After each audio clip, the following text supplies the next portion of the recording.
इसलिए गोपाष्टमी के दिन एक गाय को ग्रास देने से पुण्य फल होता। सर्व क्षेत्र तथा देव स्थान ये फल दान से जो फल होता है वो गोपाष्टमी में गौ दान करने से मिलता है। ब्रह्मांड में पितर देवताओं की प्रदक्षिणा का जो पुण्य फल होता है वह गोपाष्टमी के दिन गाय की प्रदक्षिणा से मिलता है। गाय के तुल्य, गाय के बराबर कोई धन नहीं है। रक्षण करने से सब पाप दूर होते हैं। गाय घास खाती है और अमृत देती है। ब्राह्मण को दान करने से कुल का उद्धार होता है। इस प्रकार गोपाष्टमी के दिन जो करता है वह वर्ष वर्ष में वह मनुष्य, भगवान कह रहे हमारे लोक को, हमारे स्थान को प्राप्त होता है। सब यज्ञों का उसे फल मिलता है। जो गोपाष्टमी के दिन आज गौओं का पूजन करता है उसको तपस्या, वेद पाठ, अनेक प्रकार के उपवास का पुण्य मिल जाता है। चंद्र सूर्य के तुल्य वो अनेक भोगों को भोग कर उत्तम वंश स्थापित करता है। फिर हमारे लोक को जाता है। इस प्रकार गौओं का पूजन करना चाहिए। गौ कोई पशु नहीं है, गौ माँ है। गोपाष्टमी के दिन भी जो गौओं का पूजन नहीं करता है वो मनुष्य रोगी होता है, अंधा, बहरा, कुबड़ा, कुष्ठी होता है, लंगड़ा, काना, चिपटा होता है। गोपाष्टमी के दिन पूजन करने वाला कभी दुर्गति को प्राप्त नहीं होता, विष्णु के भगवान के मंदिर में जाता। गोपाष्टमी के दिन सायंकाल जो श्रवण नक्षत्र हो जाए तो जयंती योग होता है, वो मुक्ति देने वाला है। जयंती योग जो नहीं करता वह मनुष्य यहाँ पूरी में दुख पाता है। ब्राह्मण को मारने वाला, मदिरा पान करने वाला, गौ वध करने वाला का जो उनको जो पाप मिलता है वही पाप जयंती व्रत न करने वाले को मिलता है। जानकर जो मनुष्य गोपाष्टमी नहीं करता वो महामर में सर्प होता है।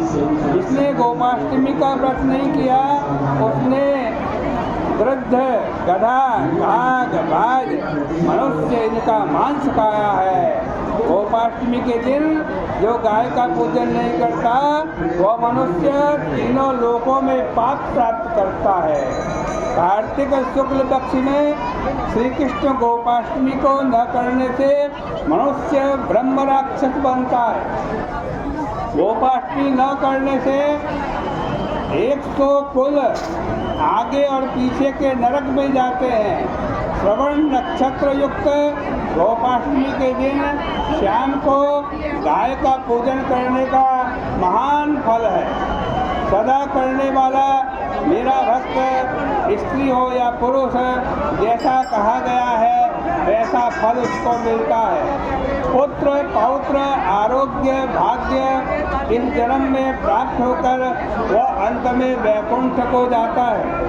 वैकुंठ में अनेक प्रकार के भोग लाखों वर्ष प्राप्त होकर मनुष्य लोक में गर्वयुक्त राजाओं में बड़े राजा के घर उसका जन्म होता है। गोपाष्टमी के दिन पूजन करने वाला और यमपुरी को छोड़कर विष्णु भगवान के मंदिर में जाता है। देखिए, जिस देश में गोपाष्टमी के दिन गौ का पूजन होता है उस देश के राजा को कोई भय नहीं रहता। मेघ इच्छा पूर्वक पानी देते हैं, ईति भीति का उपद्रव नहीं होता। घर में गोपाष्टमी को गाय के पूजन से सब संपदा मिलती है, विघ्न भय नष्ट हो जाते हैं। गोपाष्टमी को उत्सव जो करता है या दूसरे से कराते हैं उनके घर में स्थिर लक्ष्मी रहती है। मृत्यु काल में श्री कृष्ण का उसे स्मरण होता है। गोपाष्टमी का व्रत करने वाले के सभी कामना सिद्ध होती हैं। जब शाम को श्रवण नक्षत्र हो तब वही अष्टमी ग्रहण करनी चाहिए। जयंती योग में गाय के पूजन करने से अनेक महापाप दूर हो जाते हैं। बौद्ध कहने से क्या, गोपाष्टमी को गाय के पूजन से परम धाम की प्राप्ति होती है। इससे बढ़कर कोई तप नहीं, दान तीर्थ नहीं। और इस कथा को सुनने से आज मनुष्य पापों में लिप्त नहीं होता। जैसे कमल का पत्ता पानी में नहीं डूबता, वह मनुष्य अग्निष्टोम यज्ञ का पुण्य फल प्राप्त करता है। सूत जी कहते हैं कि जो तुमने पूछा तो सब गोपाष्टमी की कथा हमने कही, और क्या पूछते हो। पाप नष्ट करने वाला उपाय इससे बढ़कर और कोई नहीं है। सब पापों को नाश करने वाला भगवान कहते हैं एक दिन हमने बना दिया है। ये शौनक स्त्री हो या पुरुष, जो कोई प्रत्येक वर्ष में गोपाष्टमी का उत्सव करता है तो जैसा कहा गया है वैसा फल मिलता है। पुत्र पौत्र आरोग्य धन धान्य दीर्घायु सब प्राप्त करता है।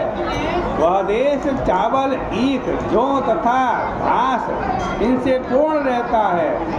इस देश में मनोवांछित दीर्घायु होकर राजा राज्य करता है। उसके राज्य में शत्रुओं का भय नहीं रहता। समय से मेघ वर्षा करते हैं और मनुष्यों के मनन के आनंद देने योग्य गोपाष्टमी को जो लोग गौ का पूजन करते हैं वो पुत्र को प्राप्त करते हैं और विष्णु लोक को जाते हैं। इस प्रकार से श्री पद्म पुराणे कार्तिक मास में गोपाष्टमी कथा निरूपणम नाम 28वाध्याय श्री कृष्णार्पणमस्तु। ये 28वें अध्याय की कथा भगवान के श्री चरणों में अर्पित करते हैं।